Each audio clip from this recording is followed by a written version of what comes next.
Hey everyone, Philip from Scan Unlimited. Today I wanted to share with you another Amazon selling tip. We are going to learn how to remove negative feedback. So first off, before we do that, let's talk a little bit about why you would want to remove negative feedback and why you should even care about removing negative feedback in the first place. So in a previous video, I talked about the buy box and the 3 metrics that can get you into the buy box.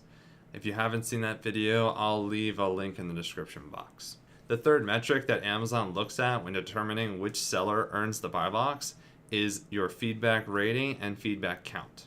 With that in mind, it would be to your best interest if you removed any feedback that was a 1-star, really a 3-star or less, because you really want to have above a 90% feedback rating. Let's jump into my seller account to show you how to go through the process of removing negative feedback. So here I am in my seller account, and if you can see here on February 22nd, 2018, I received a feedback that is 1 star. So basically the worst you can get. Kind of hurt my feelings. And they said the nozzle is broke. Can't hold water without pressing. The item is a book, so yeah, I think this is a good candidate to get feedback removed. So we're gonna open up a case. Before we do that, what you want to do is copy the order number, and we're gonna open up a case. And if you've never done that before, you just press the help link at the top right corner of your Seller Central account, and then press contact us here on the bottom. Then you want to click the selling on Amazon link, and then this window on the right will pop up. It's really annoying. They probably just what they're trying to do is just like keep you from making a case. I guess that kind of makes sense, but you want to click my issue isn't listed, contact support anyway. And then your list, you got a few options here. We want to go to customers and orders, and then we're gonna paste in the order ID that we grabbed from the feedback that we're trying to remove. And you want to go to the first one. You have to do it this way. Well, you don't have to do it this way, but there's an automated process. So what's going to happen now is I'm going to press next, and Amazon's algorithm's going to determine whether you are, sorry, you have to press next again. Now it's going to determine whether they're able to remove the feedback right away. And in this case, they did remove it. Wow, this turned out to be a horrible example. And therefore, you don't have any more work to do. It's already removed from your account.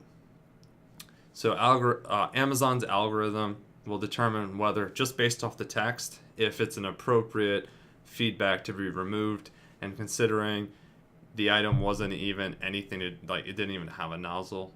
It's a book, so maybe they're able to catch on to that. So this one was removed automatically, so super easy.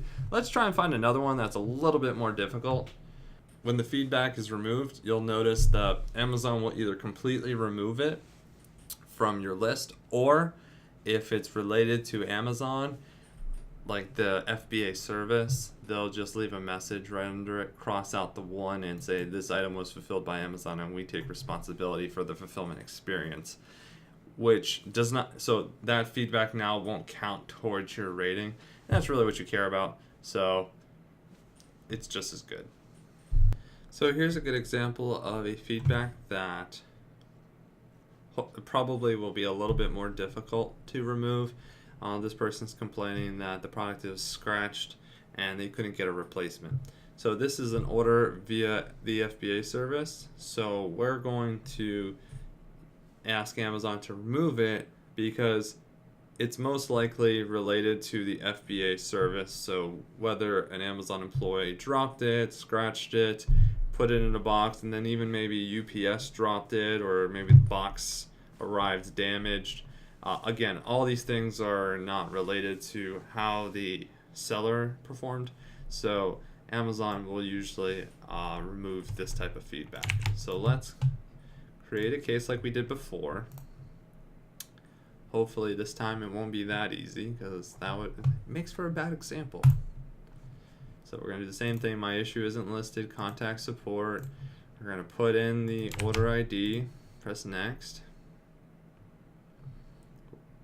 Now I'll press customer feedback removal request and press next. And it looks like I've actually already tried to do that. So this will work great.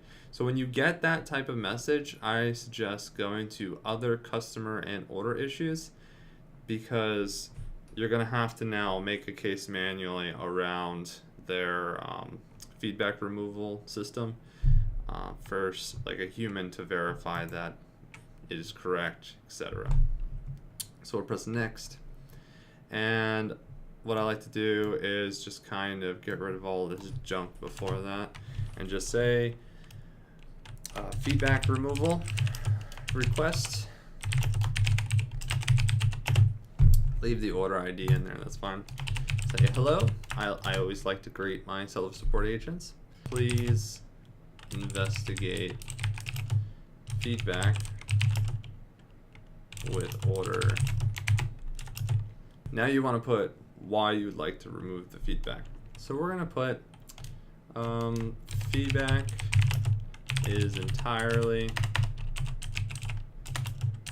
related to, wow, I can't spell today, fulfilled by Amazon. That's it. And always say thanks, because, you know, you always get more bees with honey or something like that, right? Do you want to remove customer feedback? You always want to say no, because if you press yes, it will actually take you to the same automated system from before. That's it, guys. Pretty simple, I think. I hope that will help you clear out those negative feedback so it can increase your feedback rating and therefore increase your probability of earning the buy box position. I recommend doing this pretty regularly so that you can constantly make sure that you're at like over 90. You want to be over 97%. That's what I shoot for, at least to be 97% positive feedback. If you found this video useful, please give it a like. This way I know that my videos are actually helping people. And consider subscribing so that you can get all of our Amazon related selling tips. Thanks, bye.